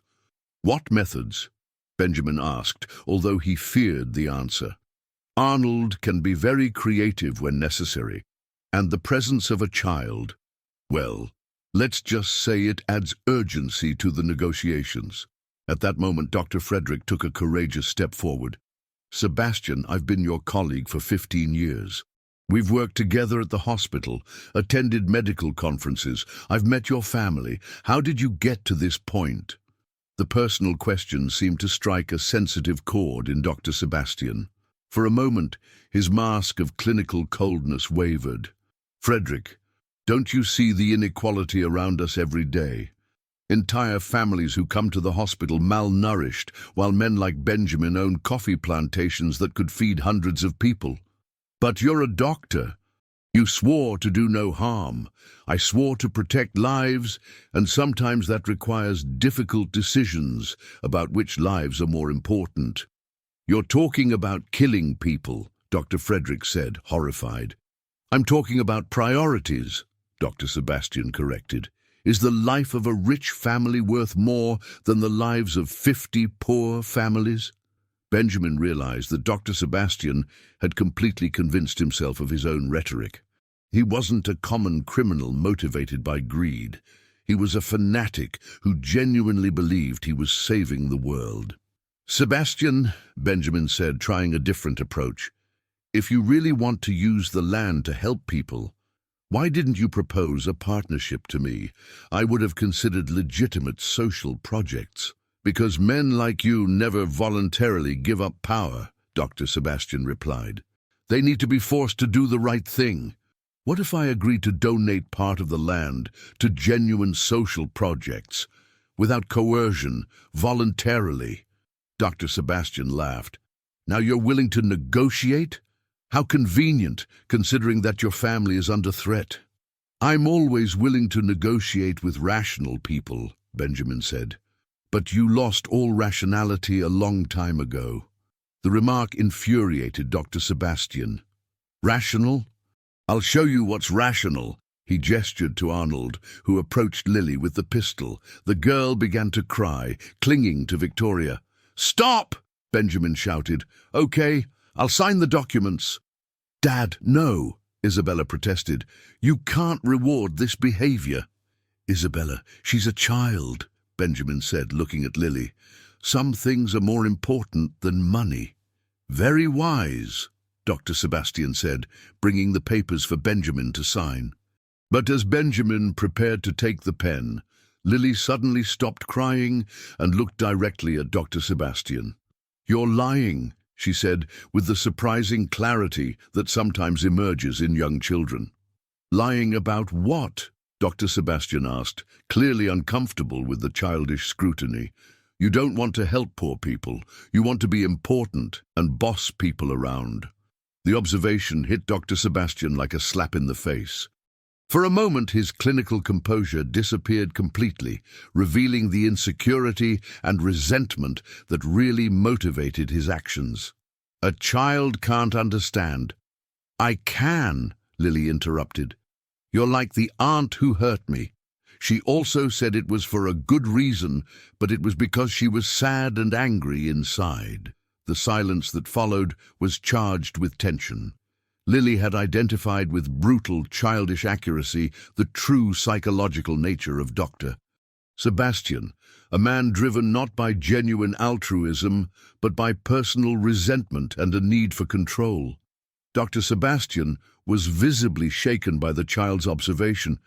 That's ridiculous. A child can't. Sebastian, Dr. Frederick said softly, seizing the moment of vulnerability.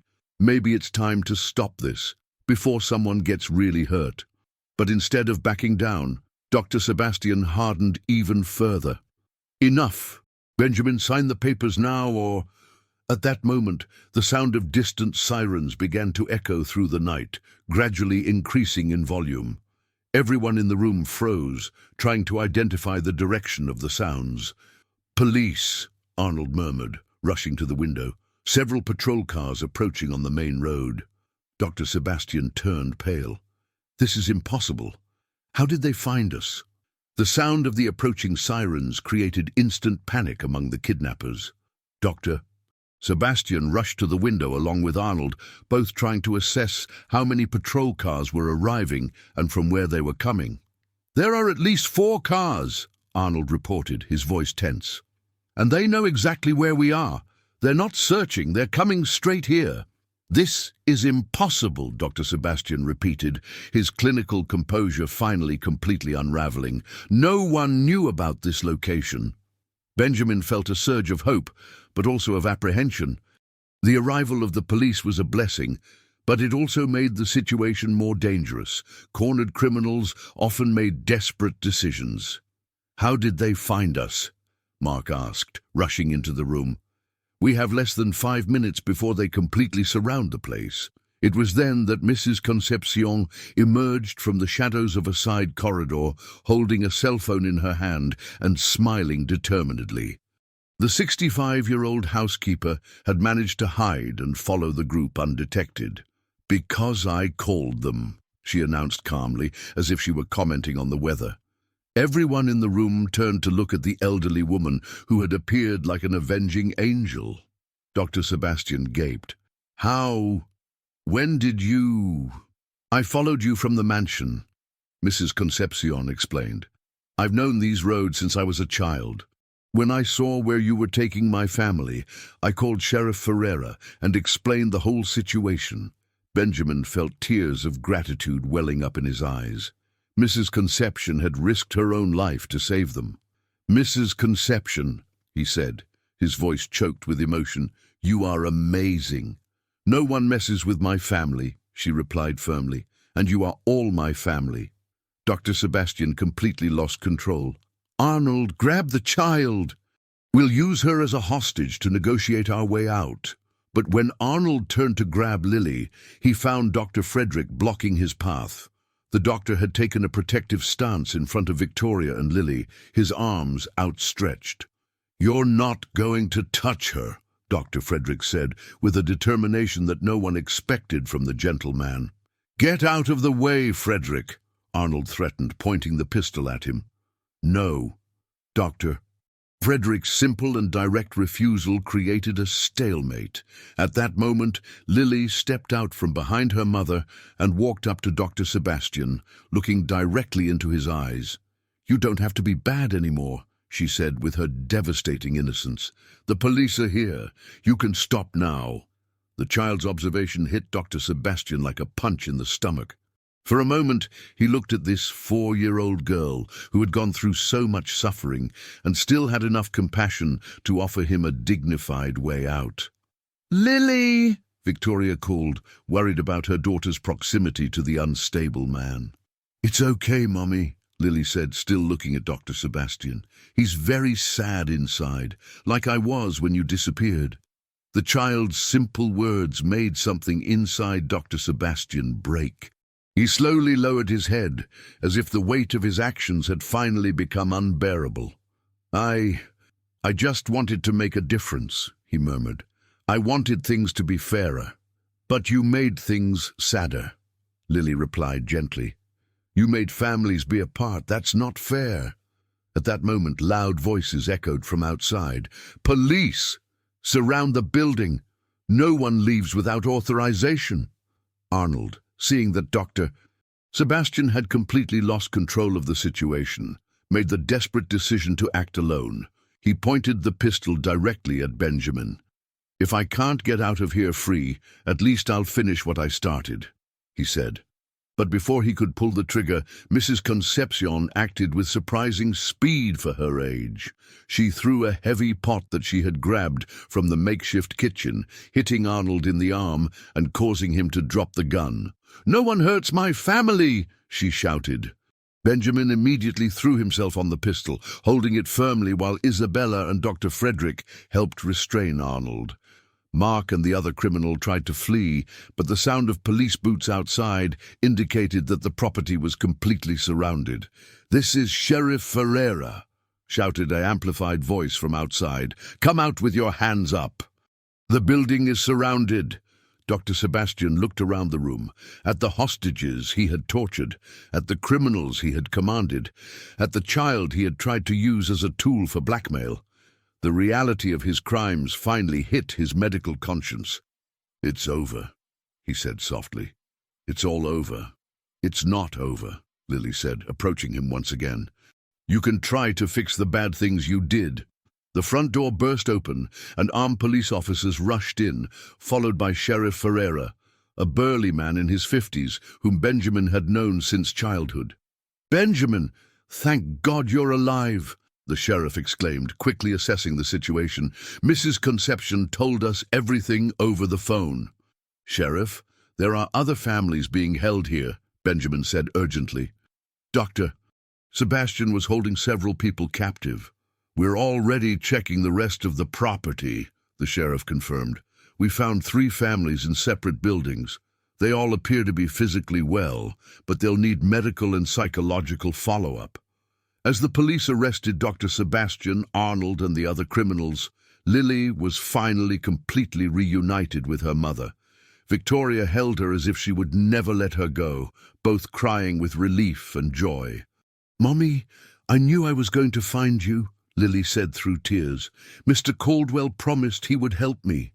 Victoria looked at Benjamin with infinite gratitude. "How can I thank you for everything you've done for my daughter?" "You don't need to thank me," Benjamin replied. "Lily saved my life as much as I saved hers." Sheriff Ferreira approached Dr. Sebastian as he was being handcuffed. "Sebastian, I can't believe it. Why did a respected man like you get involved in this?" Dr. Sebastian looked at the sheriff, then at Lily, who was watching him with her big, compassionate eyes.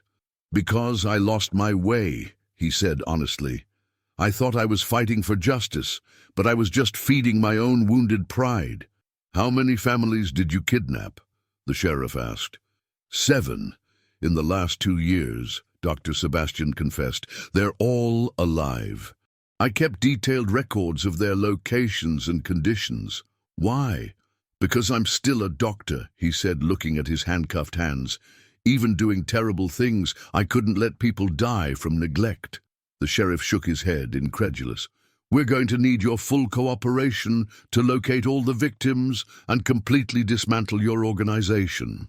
"You'll have it," Dr. Sebastian promised. "It's the least I can do." As the criminals were led away, Benjamin gathered his makeshift family, Isabella, Dr. Frederick, Mrs. Concepcion, Victoria, and Lily, in a collective embrace. They had gone through the most terrible ordeal of their lives, but they were all alive and together. "What now?" Isabella asked, looking at Lily, who was safe in her mother's arms. "Now," Benjamin said, "we're going home, and we'll start to heal the wounds that this experience has left." Lily looked at him with her bright eyes. "Can I keep visiting you? You're my special friend." "Of course you can," Benjamin replied, feeling his heart fill with love for that extraordinary child. "Whenever you want." As they left the abandoned Mendonca property, leaving behind the nightmare that had dominated their lives, Benjamin realized that Lily had done more than save him from that night in the alley. She had saved his soul. 2 weeks after the rescue at the abandoned farm, life in Willow Creek, Connecticut, was beginning to find a new rhythm. The story had spread throughout the region, turning Lily into a little local heroine and Benjamin into a symbol of courage and determination. But away from the media spotlight, the real work of healing was just beginning. Victoria and Lily were staying temporarily at Benjamin's mansion, while they looked for a home of their own in town.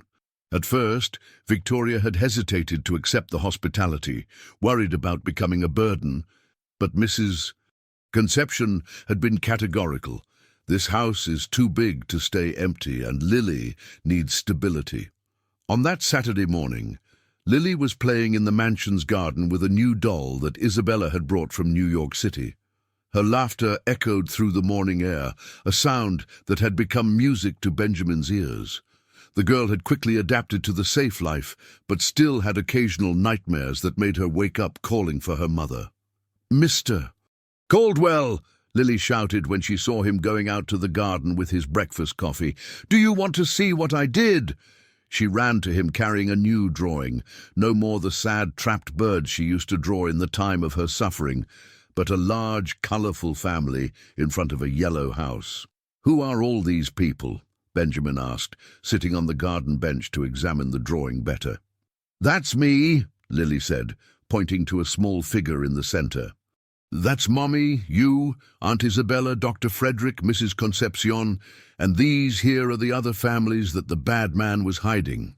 Benjamin was touched by the inclusion of all of Dr. Sebastian's victims in the family drawing. Lily had instinctively understood that her experience had connected all these people permanently. "It's a beautiful drawing," he said. "Can I keep it in my office?" "You can, but first I want to show it to Mommy." Victoria appeared on the porch of the house at that moment, wearing a simple dress that Mrs. Concepcion had found somewhere in the mansion. In the 2 weeks since the rescue, she had regained weight and color, but still carried in her expressions the trauma of the months in captivity. "Good morning, Mr. Caldwell," she said, approaching with a shy smile. "I hope Lily isn't bothering you." "She never bothers me," Benjamin replied honestly. "And please, just call me Benjamin. After everything we've been through together, formalities are unnecessary." Victoria sat on the bench next to him while Lily returned to her games. "Benjamin, I need to talk to you about something important." "What is it?" "Sheriff Ferreira contacted me yesterday. He said that Dr. Sebastian wants to meet with me before the trial, to ask for forgiveness personally." Benjamin frowned. "And you want to do that?" "I don't know," Victoria admitted. "Part of me is still very afraid of him, but another part, well, Lily said something yesterday that made me think." "What did she say?" "That sad people do bad things, but when they stop being sad, they can try to fix things." Lily's childish wisdom continued to surprise everyone around her. Benjamin looked at the girl, who was now talking seriously with her doll, explaining something complex with animated gestures. "If you decide to meet with him, I'll go with you," Benjamin offered. "You don't have to face this alone." "Thank you," Victoria said, her voice full of emotion. "You've been so good to us. I don't know how we're going to repay all this kindness." "You've already repaid it," Benjamin said. "Lily taught me things about courage and forgiveness that I had forgotten long ago." At that moment, Isabella arrived from town, carrying several shopping bags. She had become a constant presence at the mansion since the kidnapping, apparently rediscovering the importance of family. "I brought new clothes for Lily," she announced, showing the bags. "And some storybooks. I thought she would like them." "Aunt Isabella!" Lily shouted, running to hug the woman who had become an additional maternal figure in her life. "Hi, little one. I brought a special surprise for you," Isabella said, taking a large, colorful book from the bag. "It's about a brave girl who saves an entire kingdom." "Like I saved you?" Lily asked, with the natural self-confidence of children. "Exactly like you saved us," Isabella confirmed, picking her up. Dr. Frederick arrived shortly thereafter, as had become his habit on weekends. He came officially to check on everyone's recovery progress, but Benjamin suspected that the doctor had become fond of the makeshift family as much as he himself had. "How are my favorite patients doing today?" he asked, approaching the group in the garden. "Lily made a new drawing," Victoria said. "Show him, honey." Lily ran to get the drawing and handed it to Dr. Frederick, explaining each figure in detail. The doctor listened carefully, asking questions that showed genuine interest in the child's perspective of the experience. "You know what I think?" Dr. Frederick said after examining the drawing. "I think you should be an artist when you grow up. You have a special talent for showing important things through drawings."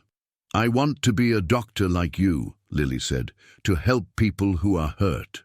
"Then you can be a doctor who also draws," Dr. Frederick suggested. "It would be a perfect combination." During lunch, which Mrs. Concepcion had prepared with special care, the phone rang. Benjamin answered and talked for a few minutes before returning to the table with a serious expression. "That was Sheriff Ferreira," he said. "He wants to meet us this afternoon to give an update on the case." "Bad news?" Isabella asked. "I don't know. He didn't want to give details over the phone." At 3 in the afternoon, Sheriff Ferreira arrived at the mansion accompanied by a middle-aged woman who introduced herself as Dr. Marcia Teixeira, a psychologist specializing in childhood trauma. "I brought Dr. Marcia Because we wanted to talk specifically about Lily, the sheriff explained, and about some findings related to Dr. Sebastian's case. Lily was playing in the yard with Mrs. Concepcion, so the adults could talk freely in the living room. First, the good news, the sheriff said.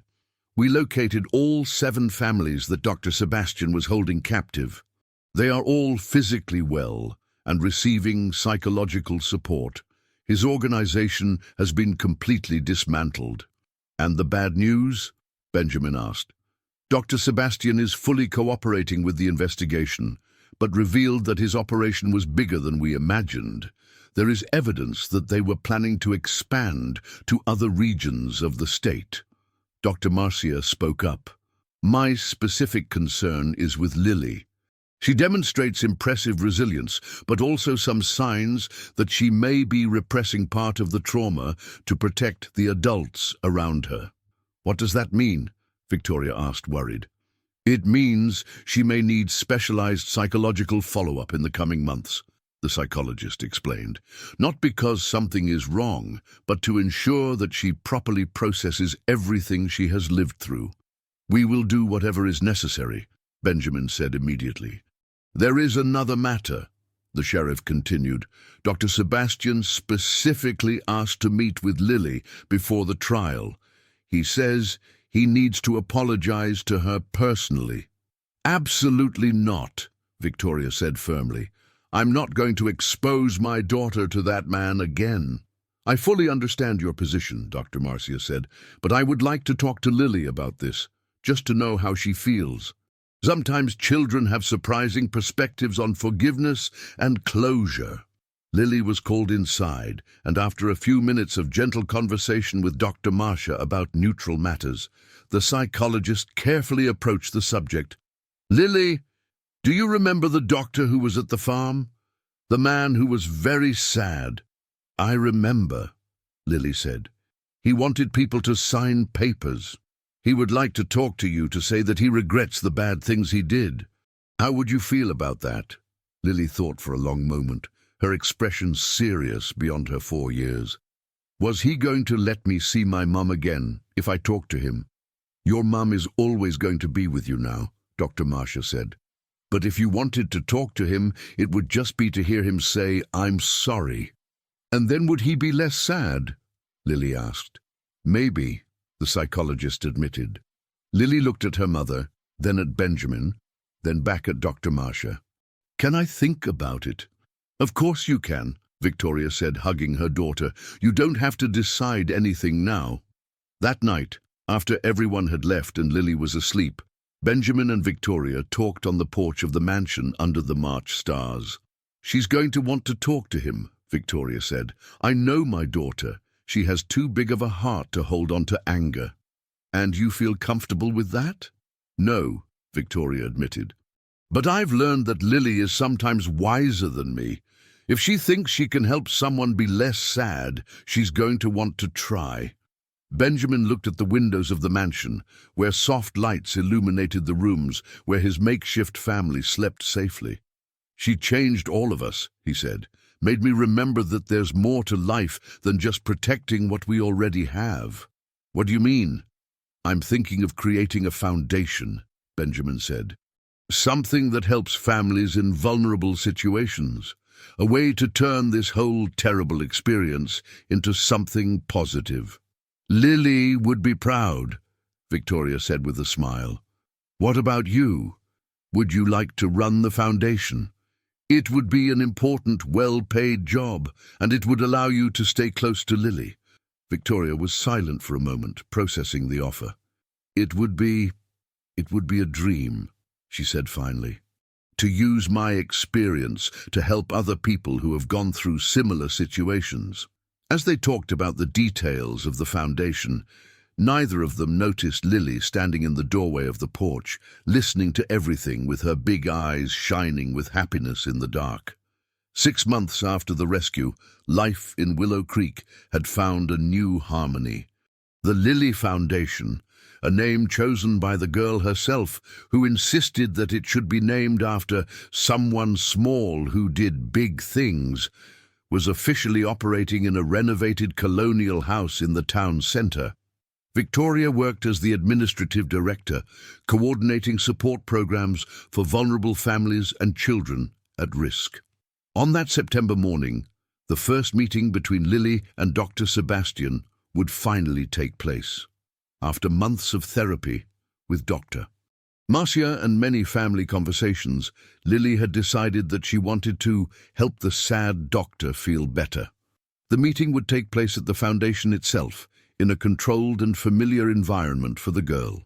Lily wore a new blue dress and carried a drawing she had made especially for the occasion. Her hair was styled in 2 braids, decorated with colorful ribbons, and she radiated a serene confidence that impressed all the adults around her. "Are you sure you want to do this, honey?" Victoria asked for the 10th time that morning. "Yes, Mommy," Lily replied with the determination that had become her trademark. "He needs to know that I'm not mad at him anymore." Benjamin, who had become a constant presence in both their lives, knelt down to Lily's level. "Remember what we talked about? If at any moment you feel uncomfortable, I tell them to stop," Lily completed. "I know, Uncle Benjamin. But I'm not going to feel uncomfortable. He's not dangerous anymore." At 10 in the morning, a police car stopped in front of the foundation. Dr. Sebastian stepped out of the car handcuffed and escorted by 2 officers. But there was something different about him. The arrogant and fanatical man had transformed into someone visibly broken by the weight of his crimes, but also somehow at peace with himself. He entered the foundation's meeting room, where Lily was waiting for him, sitting in a small chair with Victoria and Benjamin by her side. Dr. Marcia was also present, along with Sheriff Ferreira and Dr. Sebastian's lawyer.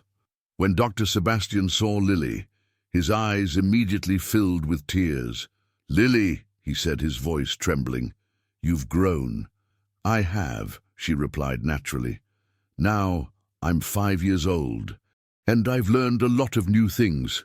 "What new things?" "I learned that sad people sometimes do very bad things, but then they can regret it and try to be better." Dr. Sebastian sat in the chair that had been prepared for him, maintaining a respectful distance from the girl. "Lily, I came here to ask for your forgiveness. I did very wrong things that hurt you and your family."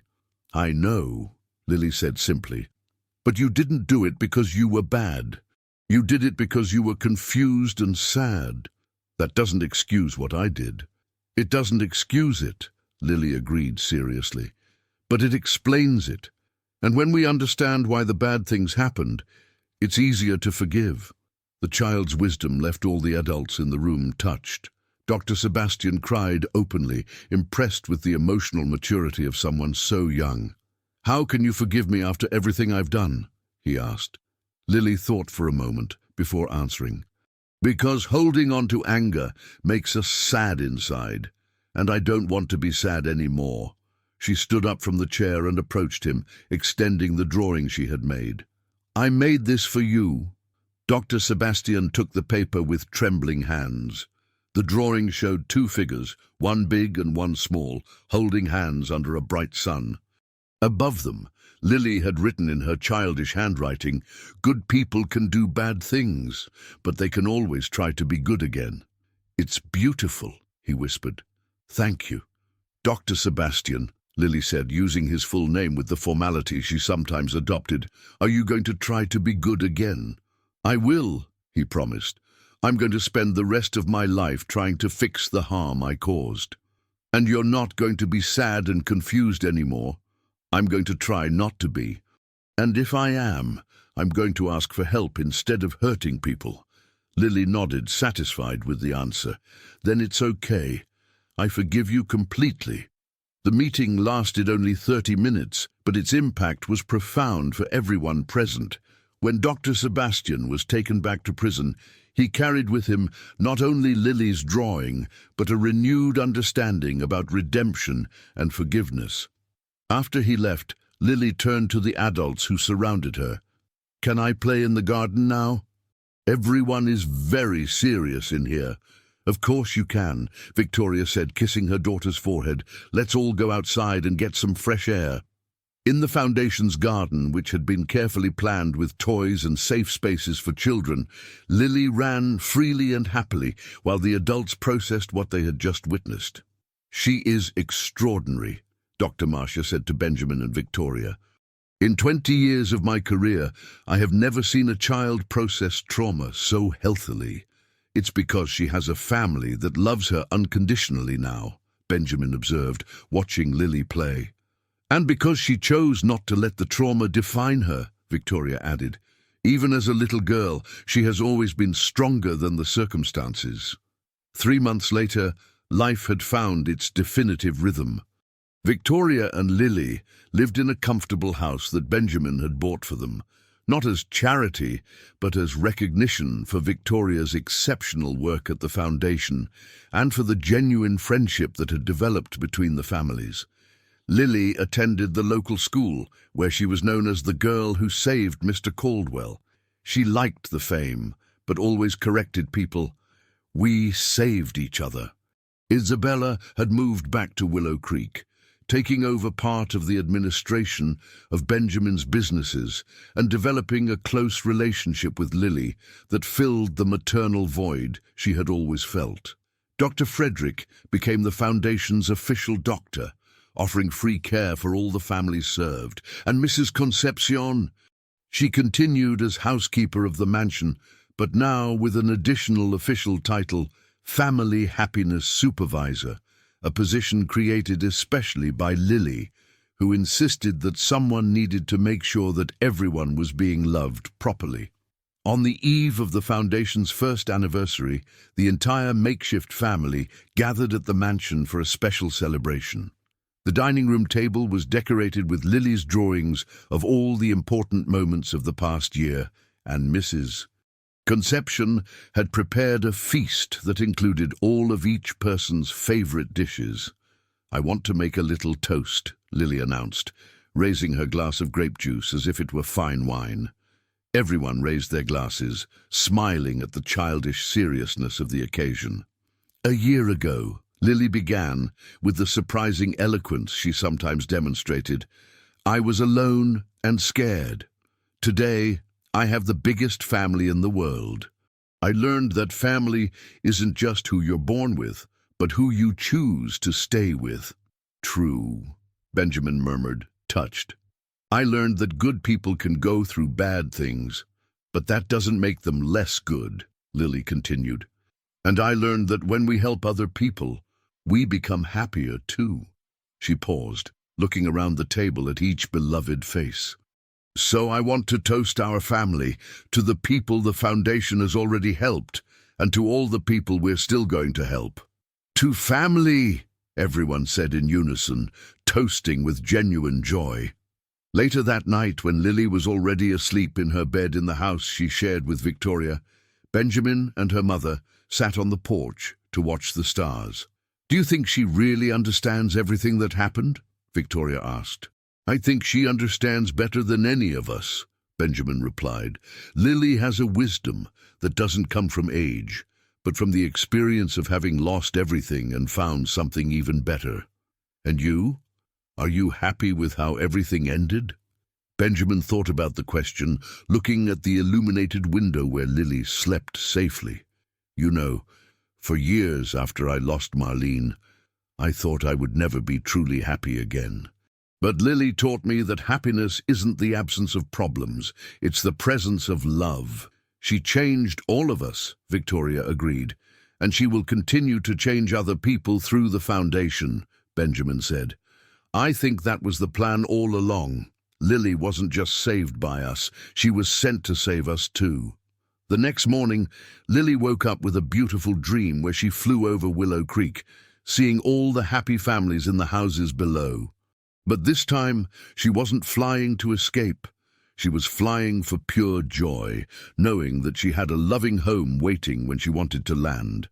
She got out of bed, ran to the window, and waved to the mansion on the hill, where she knew Benjamin was having his morning coffee. He waved back, as he did every morning, and Lily smiled, knowing that her story had started with suffering, but ended with something much more powerful, A family chosen by love, united by adversity, and strengthened by the daily decision to care for each other. And so the girl who once drew trapped birds now drew free birds that always came home, because home wasn't a place. It was where the heart found its family.